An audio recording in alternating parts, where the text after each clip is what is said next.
Buenos días, Jesús. Si el otro día estuvimos analizando las causas profundas de la crisis económica, hoy queremos que nos expliques cómo se han realizado los rescates financieros y las privatizaciones que se están realizando y que están por venir. Como primera pregunta, me gustaría que nos explicaras en qué consistió la inyección de liquidez que realizó el Banco Central Europeo al principio de la crisis económica. ¿Cuándo se hicieron estas inyecciones de liquidez y cómo se realizaron?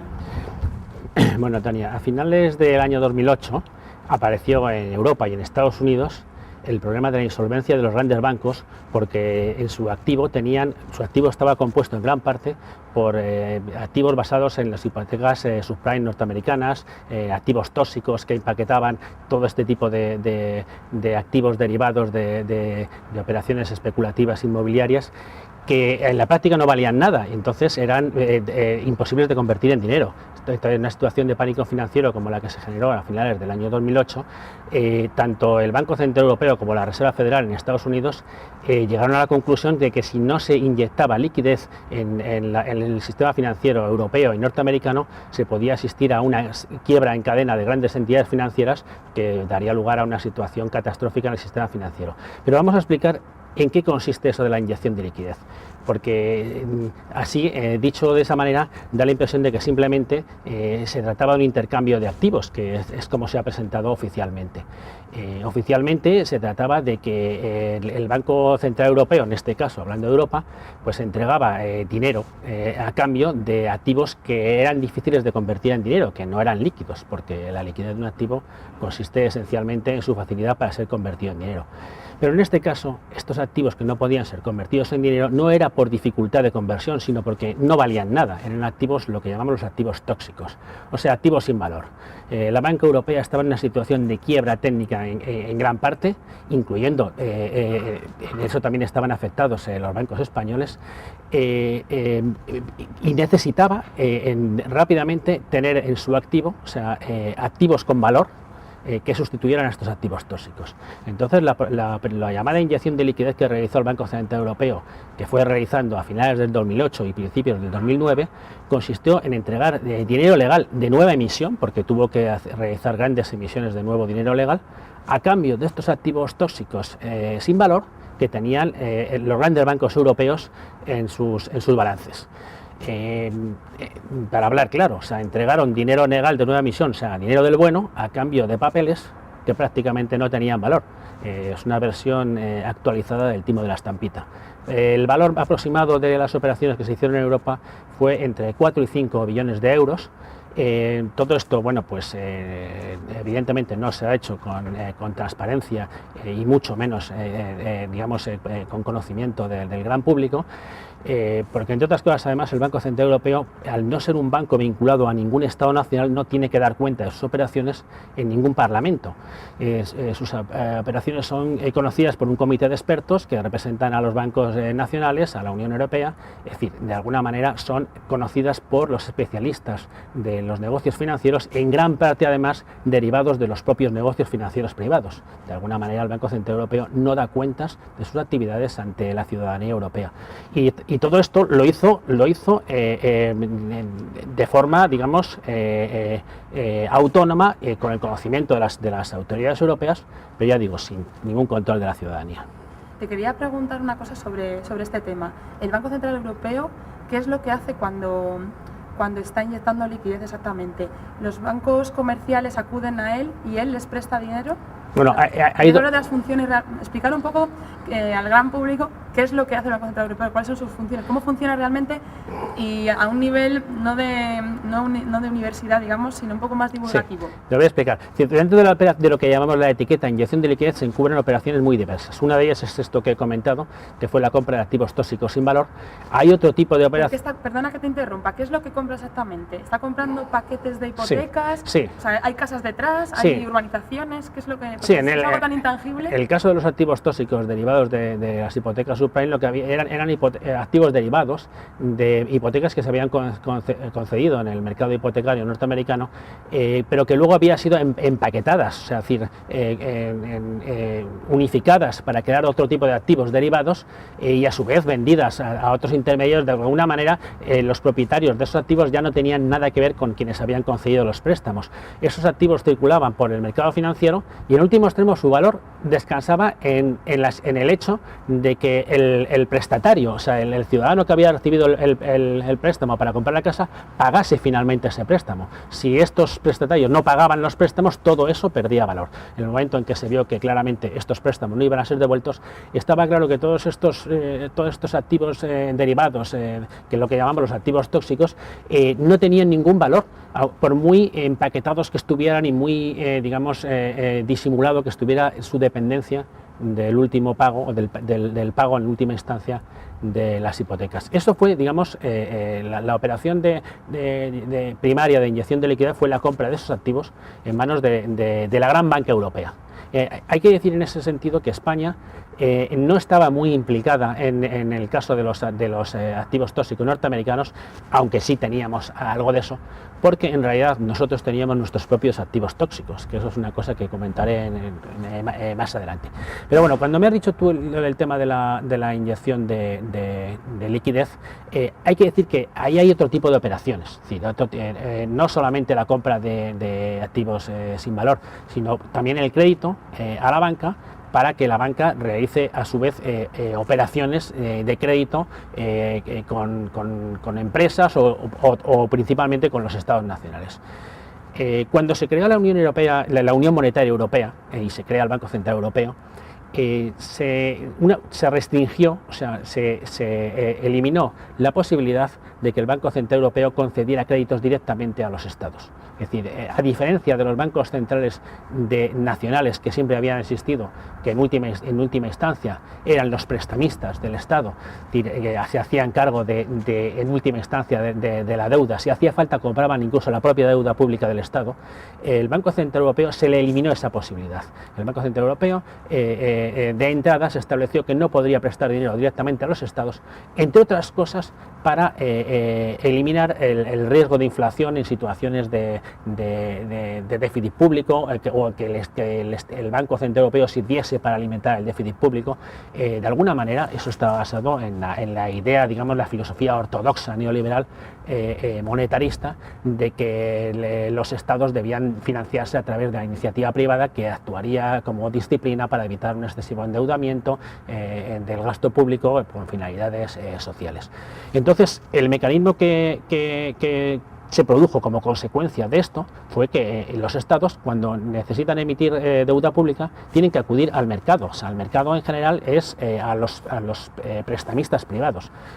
Los estados venden su deuda pública y no se la puede comprar nunca el Banco Central, aunque luego ya durante la crisis ha habido alguna situación excepcional en que sí lo ha hecho, pero oficialmente no puede hacerlo.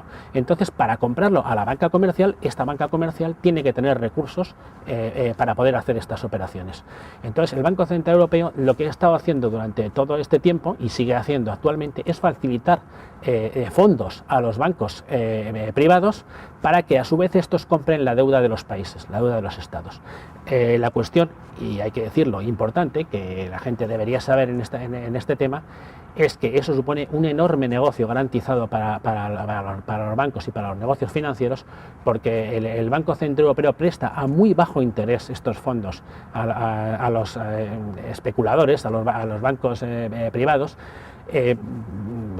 Presta tipos de interés pues por debajo del 5%, del 1 o el 2%, mientras que luego estos bancos, a su vez, en el momento de realizar la compra de la deuda pública, lo hacen al tipo de interés de mercado, que, pues como todos sabemos, ha ido subiendo a medida que la deuda pública de los países se ha ido vendiendo con más dificultades. O sea, como los activos, la deuda pública se vende cada vez más barata, el tipo de interés real sobre esa deuda pública va subiendo del 10, el 11, el 15% e incluso más. O sea, que la ganancia derivada de este diferencial de tipo de interés, o sea, de los préstamos, de los fondos que reciben los bancos del Banco Central Europeo y lo que cobran a los estados que emiten deuda, supone una fuerte ganancia, o sea, una fuente de ganancias, o sea, muy importante y además garantizada, porque se sabe que en último extremo se sabe que en una situación de insolvencia el Banco Central Europeo se haría cargo de esos préstamos. Perdona, Jesús, entonces, para poner un ejemplo y visualizarlo, sería como si el Banco Central Europeo presta dinero a los bancos comerciales al 1% y luego esa deuda pública se estableciera en un 15%, ¿no? Ese diferencial es beneficio para la banca privada, ¿no? Directamente. Y otra pregunta, ¿qué tipo de bancos comerciales o privados han acudido a estas subastas? ¿Acuden todos? Digamos, cajas, bancos, ¿acuden todo tipo de bancos comerciales a las subastas del Banco Central Europeo o hay alguna limitación? Bueno, normalmente los que están acudiendo son los grandes bancos europeos. Los grandes bancos europeos son los que están acudiendo, los bancos alemanes, franceses, holandeses, los bancos del norte de Europa, que son los bancos más importantes, son los que están acudiendo a estas operaciones. También los bancos españoles acuden. ¿Cajas también, todos?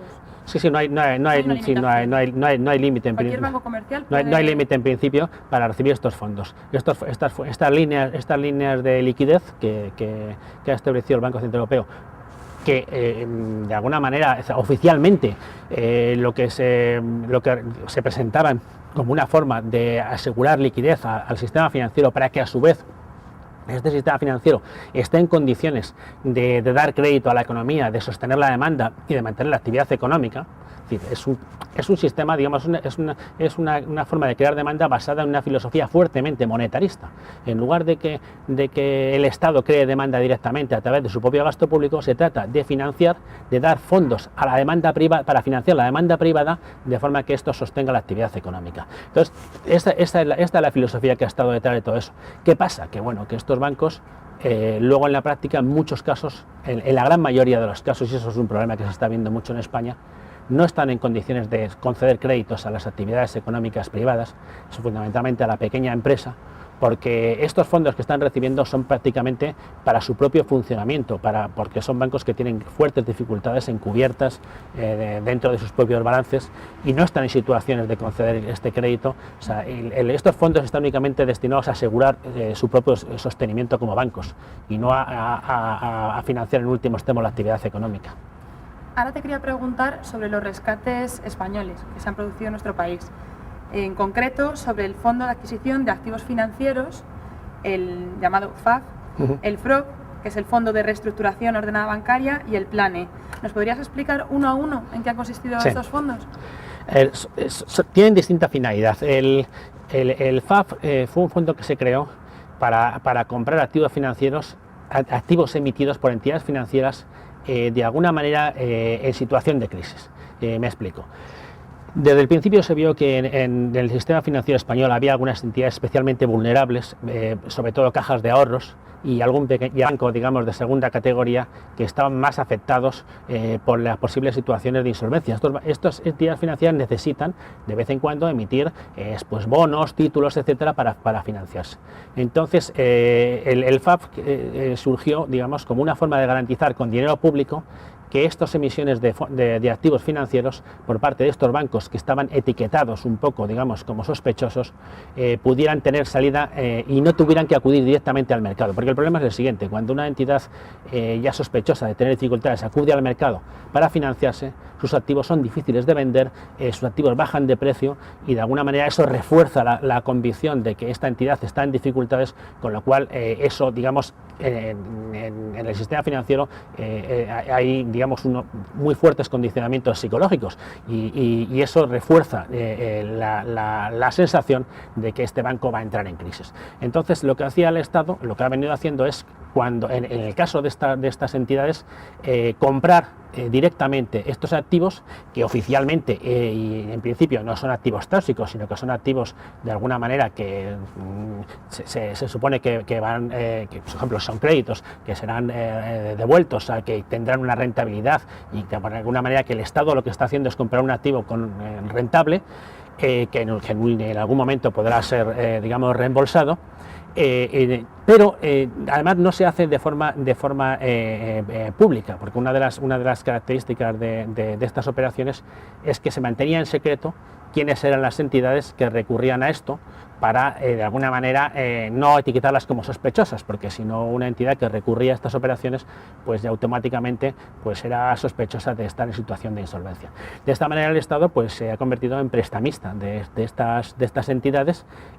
Bueno, en algunos casos estos préstamos se han ido devolviendo y también el Estado obtiene alguna rentabilidad, pero en otros casos son préstamos que se sabe que son difíciles de devolver y que, bueno, ahora se está viendo que, en fin, todas estas cajas en crisis en su momento recurrieron a estas operaciones y no los van a devolver, o sea que en gran parte se ha tratado de operaciones prácticamente indefinidas o casi préstamos a fondo perdido. Esto, el FAF. Eso es el FAF, sí. Ahora el FROP. El FROP ha tenido otra orientación. Ha estado esencialmente orientado hacia la reconversión del sistema financiero español, de las entidades en crisis, principalmente las cajas de ahorro, hacia la reconversión de las cajas de ahorro para ser convertidas en bancos, primero a través de su saneamiento y después de su privatización. Para que una empresa que tiene un carácter público o semipúblico, como las cajas de ahorros, pueda ser privatizada, tiene que ser una empresa saneada y rentable, es decir, el capital financiero privado no va a comprar una entidad con problemas, sospechosa o que, digamos, no presente unas oportunidades, una garantía, digamos, de negocio financiero rentable y además seguro. Entonces, bueno, pues se trata de sanear todas estas entidades financieras, principalmente cajas de ahorros, para que luego puedan ser con dinero público, para que luego puedan ser privatizadas.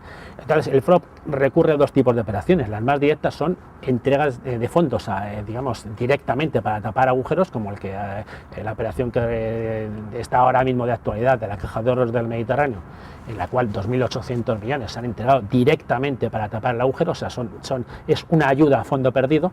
Y luego otras operaciones pues son también créditos que se supone que en el futuro pueden ser recuperados, pero que en este caso todavía más que en el caso del FAF son créditos de prácticamente a fondo perdido. O sea, el FROP son ayudas mucho más directas, mientras que el FAF en principio eran ayudas que suponían, digamos, una posibilidad de recuperación, o sea, es decir, digamos, tenían más posibilidades de ser recuperadas como forma de préstamos.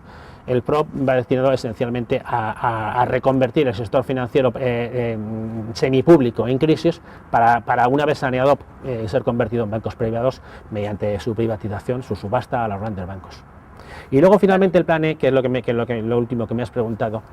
El plan E ha sido una característica muy especial y muy diferencial de nuestra economía frente a otros países. Cuando estalla la crisis, pues todos los países deciden poner en marcha paquetes importantes de ayuda a la actividad económica para evitar, digamos, una depresión profunda. Entonces, bueno, pues cada país ha actuado de acuerdo según las características de su propia economía, es decir, aumentando el gasto público en aquellos sectores nacionales en los cuales era más fácil, o digamos, se veía más fácil que una ayuda pública generase empleo. Pensemos, por ejemplo, en Estados Unidos con las ayudas a las grandes empresas del automóvil, que, digamos, en Estados Unidos son muy importantes. Y en otros países europeos, pues en cada país el Estado ha invertido en la primera época pues el dinero público en los sectores estratégicos de la economía nacional para mantener la actividad económica. ¿Qué ha pasado en España? Pues que nuestro principal sector económico era la construcción. Por lo tanto, el gasto público en forma de inversiones, en forma de gasto de sostenimiento de la actividad económica, fue destinado, o sea, directamente y en su prácticamente totalidad al sector de la construcción. Eso fue lo que se llamó el plan E. El plan E tiene muchas similitudes, es muy curioso, con lo que proponía Keynes en un pasaje célebre de la teoría general, en el cual proponía que para sostener la economía el Estado en terrenos públicos enterrase dinero en hoyos, para lo cual contrataría trabajadores y luego vendería este terreno a empresas privadas que a su vez contratarían trabajadores para desenterrar el dinero. Es decir, en el fondo lo que proponía era que a través de una serie de operaciones inútiles para la economía, se generase empleo. Y de alguna manera esto, pues una vez que estos trabajadores digamos empleados tuvieran capacidad de gasto, pues reactivase la demanda, la economía y todo esto. Pues el plan E, hay que decir que en gran parte ha sido eso, porque una gran parte del plan E han sido obras inútiles cuya única finalidad consistía en mantener la actividad de la construcción en funcionamiento. Se dispersó además el gasto en gran cantidad de pequeños proyectos municipales repartidos por toda la geografía española, pues a los que no se le veía una utilidad clara en muchos casos, en lugar, por ejemplo, de haberlos concentrado en inversiones públicas importantes, o sea, que con una utilidad más clara.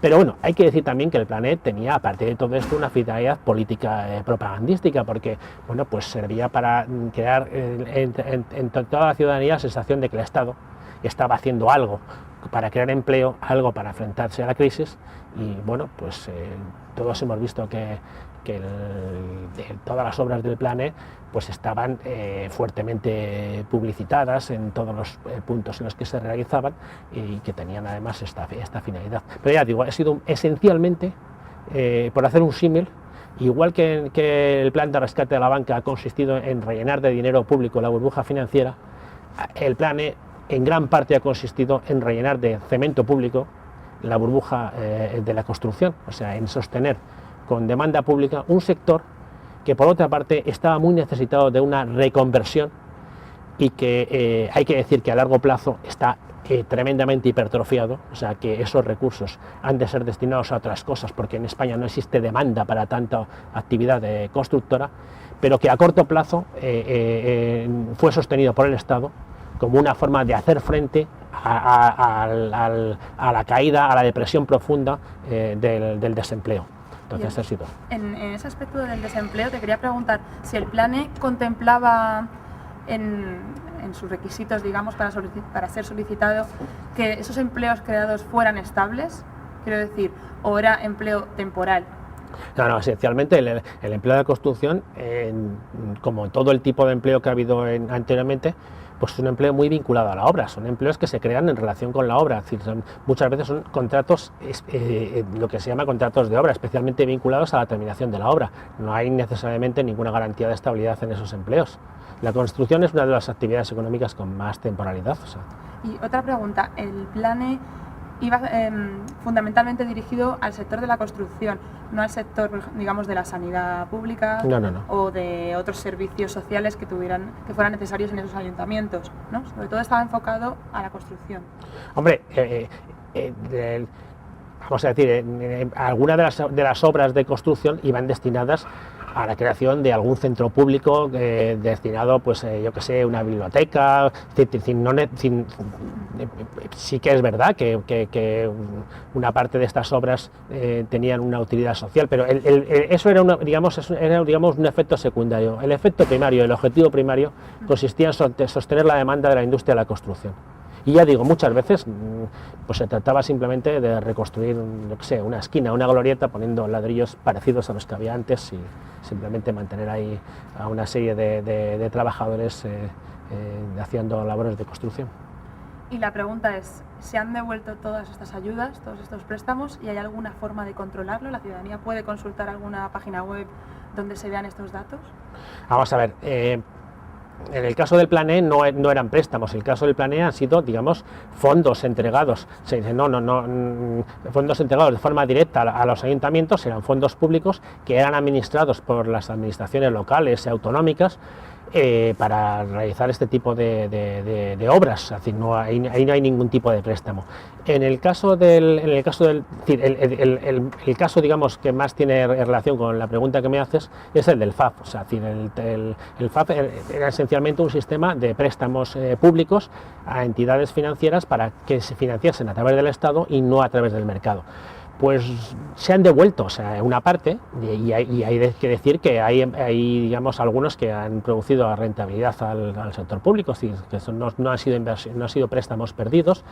Otra parte, pues están siendo, digamos, renegociados a más largo plazo. Otra parte se sabe que prácticamente son préstamos a fondo perdido, porque no serán nunca devueltos, dado que las entidades que los recibieron pues no están en situaciones de devolver nada.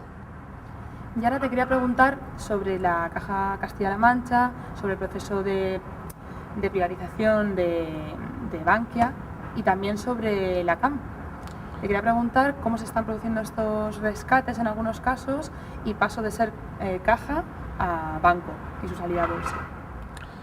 Bueno, el rescate de las cajas de ahorros en dificultades en España ha estallado. El problema de la necesidad de rescatar estas entidades ha estallado como consecuencia de los préstamos insolventes que realizaron fundamentalmente a empresas de la construcción, muy vinculadas, hay que decir, a la especulación con inversiones residenciales en las zonas turísticas.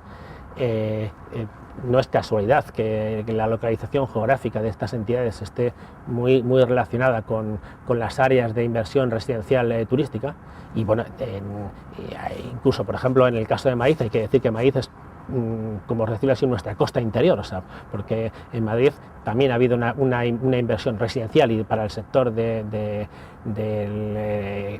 inmobiliario vinculado a las oficinas y a todo tipo de servicios radicados en la capital de España, pues ha sido un mercado digamos muy vinculado a la especulación inmobiliaria. O sea que no es casualidad que las cajas, digamos, afectadas por estos rescates sean la Caja de Ahorros del Mediterráneo, Caja Sur, y que también Caja Madrid tenga problemas en relación con esto. En el caso de la Caja de Castilla-La Mancha hay que decir que eso está muy vinculado al proyecto desmesurado del aeropuerto de Ciudad Real, en el cual se comprometió muy fuertemente, como todos sabemos, un proyecto fallido porque no tenía ninguna relación con la demanda de transporte aéreo, sino que esencialmente estaba relacionado con la especulación de la construcción. En fin, digamos claramente, el negocio no era la utilización de un aeropuerto rentable para el transporte, sino la construcción de un aeropuerto con dinero prestado por una entidad financiera para financiar estas obras de la construcción. Es decir, todas estas operaciones han aparecido a medida que se ha visto que estos créditos eran insolventes y que no iban a ser devueltos, y que estas entidades, estas cajas de ahorro, estaban en situación de quiebra técnica. Entonces, en una situación como estas, cuando ya anteriormente las operaciones de sostenimiento que se han realizado anteriormente no han dado resultado, porque el Fondo de Adquisición de Activos ya había facilitado préstamos a estas entidades anteriormente, pero cuando se vio que ya esto no era suficiente, pues en último extremo se han materializado mediante la intervención del Banco de España. Cuando una entidad financiera está en riesgo inminente de quiebra, con lo cual además todos sus acreedores están en riesgo de perder los fondos que han prestado a estas entidades, pues entonces interviene el Banco de España, disuelve el Consejo de Administración del Consejo de Gobierno de esta entidad, nombra unos gestores, unos interventores que son los que directamente gestionan la entidad. Por supuesto, los depósitos de todos los pequeños ahorradores son garantizados por el Fondo de Garantía de Depósitos, que existe para ese fin, y de esa manera además se pretende que no cunda el pánico al saber que el Banco de España está detrás de toda esa operación, no cunda el pánico entre los acreedores y que esta entidad pueda seguir operando y luego pueda ser rescatada, evidentemente, con dinero público. ¿Y qué ha ocurrido con los responsables de estas cajas? ¿Se ha realizado algún tipo de auditoría para conocer todos estos aspectos que tú estás señalando, ¿no? Por ejemplo, el tema del aeropuerto? ¿De qué manera se van a dilucidar las responsabilidades o depurarlas? Pues mira, Tania, sí que se han realizado, obviamente el Banco de España ha realizado auditorías y tiene una información bastante completa de las operaciones que han llevado de la mala gestión que ha llevado a esta situación de quiebra técnica en estas entidades. La mayoría, el público en general, pues conoce poco de estos detalles y sí, evidentemente sabe que estas operaciones estaban muy relacionadas con la especulación inmobiliaria. El caso es que a la hora de buscar responsabilidades, hasta ahora lo que se ha hecho es buscar responsabilidades por la mala gestión, o sea, responsabilidades de tipo administrativo. Es decir, los responsables de la mala gestión, pues como consecuencia de su mala gestión, son sustituidos o en el caso, digamos, más extremo, son sancionados por la vía administrativa por haber infringido alguna normativa de funcionamiento de las entidades, es decir, son objeto de una multa por la vía de la jurisdicción administrativa que en su caso, digamos, máximo ha llegado, en el que fue gestor máximo de la Caja de Castilla-La Mancha, que el señor Hernández Moltó, que bueno, pues era el máximo administrador, pues se le ha sancionado con una multa de 150.000 euros. Es el monto máximo de sanción que se ha aplicado por este tipo de infracciones, que ya digo tienen carácter administrativo. En España no se ha dado, por supuesto, el paso que se ha llegado a dar, por ejemplo, en Islandia, de acusar por la vía penal a los responsables de estas operaciones financieras como responsables de operaciones fraudulentas. O sea, no se ha llegado a la vía de exigir responsabilidades penales por infracciones de carácter fraudulento, por delitos económicos contra los responsables de esta mala gestión. Se les ha acusado simplemente de mala gestión y se les ha aplicado, en algún caso, ya digo, sanciones administrativas por infracción de normativas del Banco de España, del sector financiero, etcétera. También te quería preguntar, hay un aspecto en el que se ha señalado en los medios de comunicación de determinados bancos comerciales grandes que a lo mejor se vanaglorian de que no han acudido a estos rescates, ¿no? En contraposición con las cajas, ¿no? Hay como este debate entre cajas y bancos, como que las cajas siempre son están peor gestionadas porque hay cargos políticos en ellas, sin embargo la banca comercial es como más independiente, está mejor gestionada. Hay como este debate de la buena y la mala gestión de bancos, por un lado, y cajas, ¿no? Yo te quería preguntar, ¿los bancos comerciales grandes que no han acudido oficialmente a estos rescates también han sido rescatados de alguna otra manera? Para empezar, hay que decir que estos bancos comerciales que presumen de no haber recibido estos rescates de los fondos nacionales, de los fondos creados en España, para empezar son grandes bancos que tienen mucha más capacidad de maniobra. Pero hay que decir que estos bancos, si bien es verdad que no han necesitado el rescate directo de estos fondos, porque no estaban, digamos, en una situación de riesgo tan elevada, han recibido y son beneficiarios.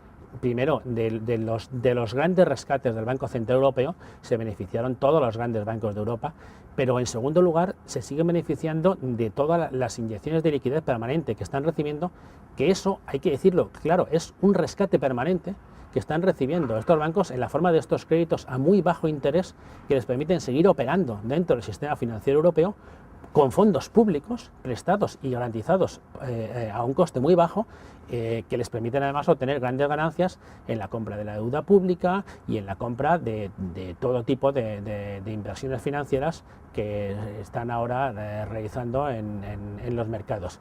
O sea que no están recibiendo estos rescates, que además hay que decir que en comparación con los grandes rescates son relativamente pequeños, para que nos hagamos una idea, los rescates de la banca española, que son muy importantes para la economía española, son se supone hasta ahora que alcanzarán unos 17.000 millones más o menos de euros, sumando los rescates de Caja Castilla-La Mancha, Caja Sur, Caja de Ahorros del Mediterráneo y bueno, pues algunos otros más pequeños que hay por ahí, pero bueno, si no aparecen nuevos se quedarían en una cifra de ese orden. Comparados evidentemente con los que hizo el Banco Central Europeo, pues son ínfimos, y por supuesto comparados con las inyecciones permanentes de liquidez a bajo coste que está realizando el Banco Central Europeo, pues también son muy pequeños. Sin embargo, por hablar de la escala, hay que decir que en comparación con otras operaciones de las que se ha hablado mucho, sí que son muy grandes. Por ejemplo, la deuda que tiene Islandia con los bancos, con los gobiernos, porque se ha trasladado a los gobiernos, con los gobiernos de Inglaterra y Holanda, que se le reclama como consecuencia de la quiebra del Banco de Inversiones de Islandia. La deuda que tiene Islandia por ese concepto es menos que lo que ha gastado los fondos de rescate españoles en rescatar a la Caja Castilla-La Mancha. O sea, El rescate de Caja Castilla-La Mancha ha costado más de lo que le costará a Islandia el pago de su deuda. O sea que sí es cierto que estos fondos de rescate españoles son pequeños en relación con los grandes rescates del Banco Central Europeo, pero es cierto que son muy importantes en relación con los que han ocurrido en países, digamos, más pequeños que el nuestro. Pero volviendo a la pregunta que me has hecho en relación con los grandes bancos, si los grandes bancos presumen de que ellos no van a necesitar estos rescates de los fondos españoles, y que evidentemente no necesitarán ningún tipo de intervención del Banco de España, evidentemente todo eso es así,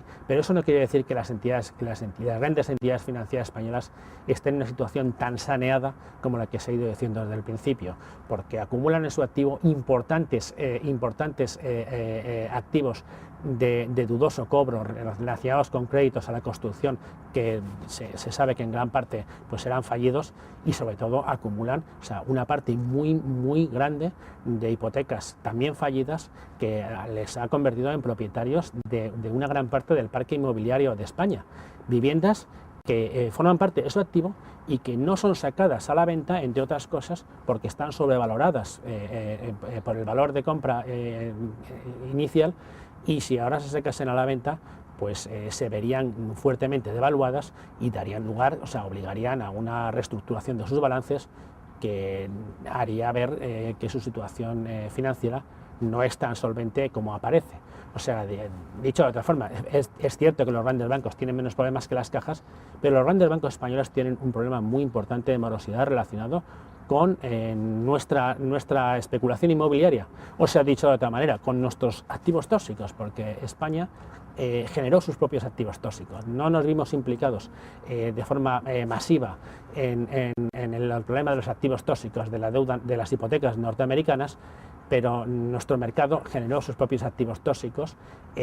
Por un lado, las hipotecas morosas, que siguen aumentando, o sea, a medida que va evolucionando la crisis, y por otro lado, y principalmente, mucho más, el crédito fallido a las empresas de la construcción, que bueno, pues es nuestro principal problema. O sea, nuestro principal problema es ese. Bien, ¿y cómo se pretende pagar estos rescates, ya sea vía deuda pública o privatizaciones? Pues bueno, estos rescates se pagan con dinero público, o sea, no hay ninguna otra fuente de financiación. Además, estos rescates, que son nacionales, se pagan con el presupuesto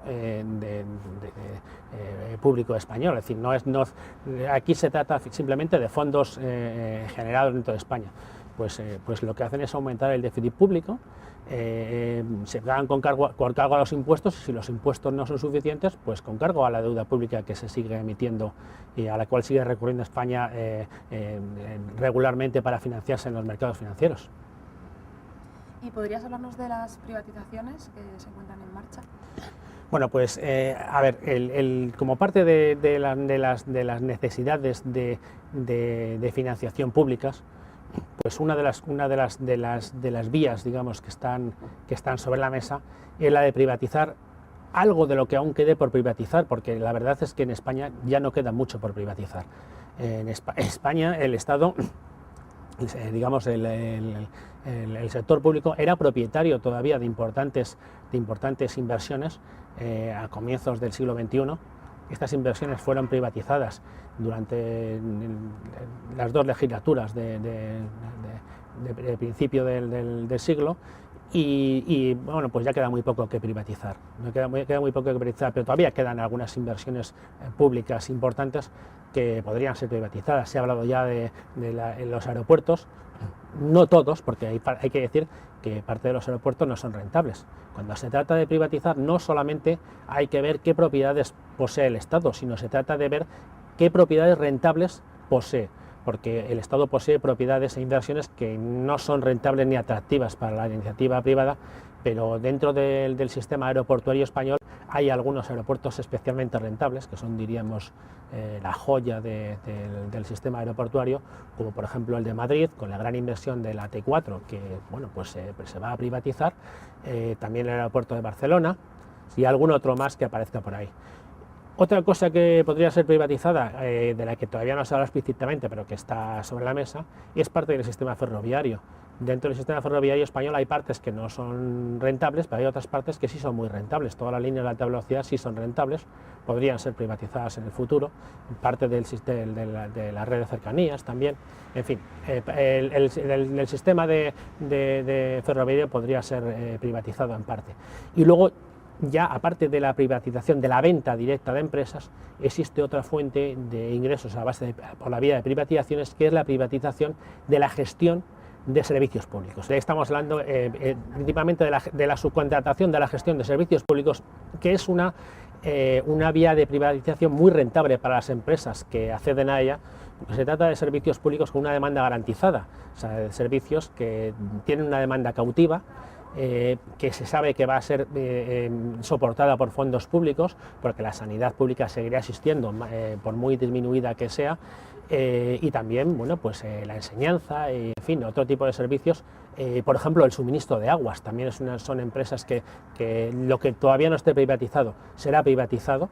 O sea, en fin, este tipo de servicios públicos es una de las cosas que todavía quedaban por privatizar, y serán privatizados, si no directamente la empresa, al menos será privatizada la gestión del servicio, garantizado con los fondos públicos. Y bueno, pues esto es lo que hay para privatizar. Tampoco queda tanto, o sea, se pueden obtener recursos, pero probablemente la vía principal para pagar todo esto deberá venir del recorte del gasto público con fines sociales, en sanidad, educación, pensiones, etcétera, y también por la vía del aumento de los impuestos indirectos. Está previsto que, y ya se ha hecho además, o sea, el aumento de este tipo de impuestos, y lo que es muy poco probable, vista la evolución actual, la evolución, digamos, en el pasado reciente y las perspectivas actuales, es que se incrementen los impuestos sobre la renta, en fin, especialmente sobre las rentas más altas, de lo que se ha hablado, digamos, repetidamente, como una reivindicación por parte de los grupos sociales que más, con una actitud más crítica en relación con todos estos planes de rescate, pues es muy poco probable que se realicen subidas de impuestos que carguen las rentas más altas, y también es muy poco probable que se recurra que se aplique una de las reivindicaciones principales, digamos, de los críticos con este tipo de rescates, que es la creación de impuestos específicos sobre las actividades financieras. Esto hubiera sido, digamos, una propuesta no solamente viable y además que, digamos, operativa, sino además con una interpretación muy justa, digamos, en relación con el curso de la crisis, que dado que estas operaciones de rescate han ido destinadas principalmente a beneficiar a los negocios financieros, pues los negocios financieros contribuyeron a financiarlas mediante impuestos específicos sobre las actividades y las transacciones financieras. Esto que se ha venido reclamando a nivel mundial, y que además es una de las fuentes, una de las reivindicaciones principales de los movimientos sociales contra la crisis, pues también es poco probable que se lleve a cabo. ¿Podrías explicarnos ahora el problema de la deuda soberana en Europa? Pues sí, está muy relacionado con todo esto, porque aquí hablamos de la deuda española y se habla mucho en el debate político nacional como si fuera un problema específico, y mira, no es un problema específico de Europa, de hecho ni siquiera de España, ni siquiera es un problema específico de Europa, porque el problema de la deuda ha aparecido a nivel mundial, pero sí que es específico de Europa el problema de la deuda soberana vinculado a la deuda de los estados nacionales que ya no tienen capacidad de emitir su propio dinero. El tema de la deuda pública en relación con la crisis ha aparecido en todos los países, en todos los estados. Hay que decir que se ha agravado el problema de la deuda al estallar la crisis financiera, pues como consecuencia de las necesidades de los rescates financieros, como consecuencia también de la caída de la recaudación impositiva y como consecuencia también de la necesidad de gasto público para sostener la economía. Pero hay que decir que si bien este problema se ha agravado con el estallido de la crisis, el problema de la deuda pública no ha empezado con la crisis. Es decir, el crecimiento de la deuda pública en los estados, no solamente europeos, sino también en los estados fuera de la Unión Europea, como Estados Unidos o estados, digamos, europeos, pero no dentro de la Unión Monetaria, como Inglaterra. O sea, el problema de la deuda apareció anteriormente y está muy vinculado con los recortes fiscales que se llevaron a cabo sobre la base de todas las reformas neoliberales en todos estos países. Por poner un ejemplo, en Inglaterra se redujo a la mitad el tipo marginal del impuesto sobre la renta durante el primer gobierno de Margaret Thatcher, y en todos los países ha habido recortes fiscales muy importantes, en Europa también, y en España hay que decir que también ha habido recortes fiscales en los cuales además han competido los distintos partidos que han ocupado el gobierno. En fin, todos estos recortes fiscales han dado lugar a que el Estado, ya antes de la crisis, recurriera a emisiones de deuda para financiarse. Es decir, que el problema de la emisión de deuda, quizá además hay países de Europa, incluso de los considerados solventes como Francia, que ya tenían un importante problema, un importante crecimiento de la deuda pública antes de que estallase la crisis financiera. Pero la crisis financiera agravó esto mucho más, no solamente por los rescates, sino por la caída de la recaudación y por todos los gastos que ha llevado digamos, la gestión de toda la política relacionada con la crisis. Entonces los estados han tenido que emitir más deuda, pero claro, vamos a ver qué significa en la situación de la deuda pública en Europa en comparación con la que estos países tenían cuando tenían sus propios bancos centrales. Tradicionalmente el Banco Central de cualquier país ha sido el prestamista último del Estado en cualquiera de sus operaciones. Si el Estado tenía cualquier riesgo de impago de su deuda o cualquier riesgo de no poder hacer frente a sus obligaciones de pago, el Banco Central del país en cuestión aparecía como el garante de estos pagos, de forma que se sabía que el Estado siempre iba a pagar. En el caso de la deuda concretamente se sabía que el Estado siempre pagaría los intereses y que a su vencimiento estaría en situaciones de retornar el principal, porque en caso de que no hubiera suficientes impuestos, suficiente recaudación para hacer frente a esto, pues el Banco Central se haría cargo de esto. Pero la construcción de la Unión Monetaria excluyó específicamente que el Banco Central Europeo pudiera hacer frente directamente a la deuda de los estados, pudiera hacer, digamos, pudiera ejercer el papel de prestamista último del Estado. Y como ya los bancos centrales de cada país carecen de la capacidad de emitir dinero, pues evidentemente los estados se han visto desprovistos de esta garantía última en el pago de su deuda, y tienen que hacer frente, cuando necesitan colocar nuevas emisiones de deuda, tienen que hacer frente al mercado privado, o sea, al mercado en el cual los intermediarios financieros privados compran su deuda. Si no pueden pagar su deuda, pues tienen que refinanciarla emitiendo nueva deuda, pero eso también debe ser realizado a través de los intermediarios financieros privados. Esto ha hecho que se vaya encareciendo, porque estos intermediarios financieros, a medida que los estados tienen más problemas para financiarse, pues exigen intereses más altos. ¿Eso qué quiere decir? Que la deuda se vende a precios más bajos, o sea, las dificultades de financiación son mayores. A todo esto han colaborado fuertemente las agencias de rating, las agencias de calificación, que, vamos a decirlo claramente, están actuando de forma en gran parte coordinada con los grandes intereses financieros, devaluando la deuda pública para que tenga que ser vendida a bajo precio y, bueno, pues para que el negocio sea todavía más rentable, porque esta deuda pública se está vendiendo por debajo de lo que realmente vale. Incluso la deuda de los estados con más problemas no es tan mala como la están calificando estas agencias, que con su calificación a la baja están facilitando que esta deuda sea comprada a precios muy bajos por parte de estos intermediarios financieros, que además están actuando en base a préstamos del Banco Central Europeo a muy bajo interés, o sea que el negocio es redondo, se compra con muy bajo interés, con financiación a muy bajo interés, activos devaluados por las propias agencias de rating. O sea, habrá ganancias de capital y además la financiación será muy barata, con lo cual estas operaciones son muy rentables para los intermediarios financieros. Perdona, Jesús, para terminar me gustaría preguntarte, como última pregunta, si tú ves factible la realización de una auditoría ciudadana y popular sobre esta deuda, para comprobar qué parte de esta deuda es legítima y cuál debe pagarse y cuál no debe pagarse.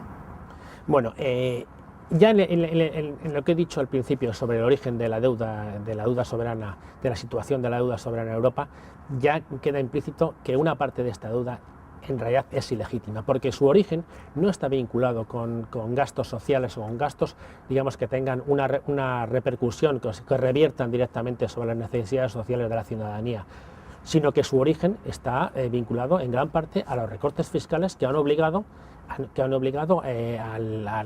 a los estados a recurrir a la emisión de deuda. Por decirlo claramente, hay una frase muy plástica que explica muy directamente cómo se ha generado esta deuda, o sea, una parte importante de esta deuda.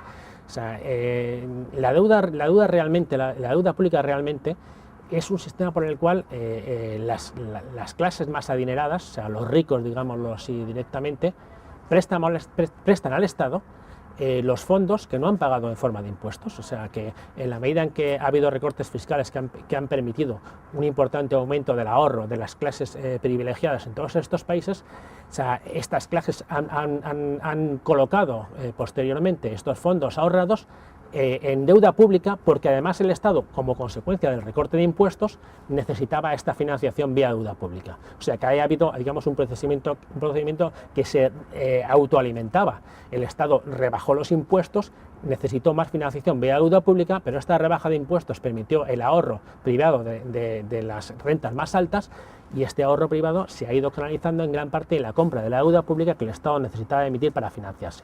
De forma que esta deuda pública en su origen tiene un componente en parte ilegítimo, porque no está vinculada a gastos sociales. Luego hay que decir que el propio uso de esta financiación, aunque claro, no puede ser etiquetado porque el dinero público todo está junto, no se puede decir qué parte de la deuda pública se destina a cada cosa, pero hombre, el origen de este gasto, digamos, que se financia con la deuda pública, pues mucho de ello no tiene un componente social, porque se ha utilizado para financiar rescates bancarios, se ha utilizado para financiar incluso guerras, como las participaciones en operaciones, digamos, exteriores, como en España, en el caso de España, la participación en la guerra de Afganistán, se ha utilizado para fines que no revierten directamente en necesidades sociales. O sea que, bueno, pues tiene un componente ilegítimo, evidentemente. Esa. Pues muchas gracias, Jesús. Seguiremos en próximos capítulos desarrollando pues más aspectos sobre esta crisis económica. Muchas gracias. Muchas gracias, Tania.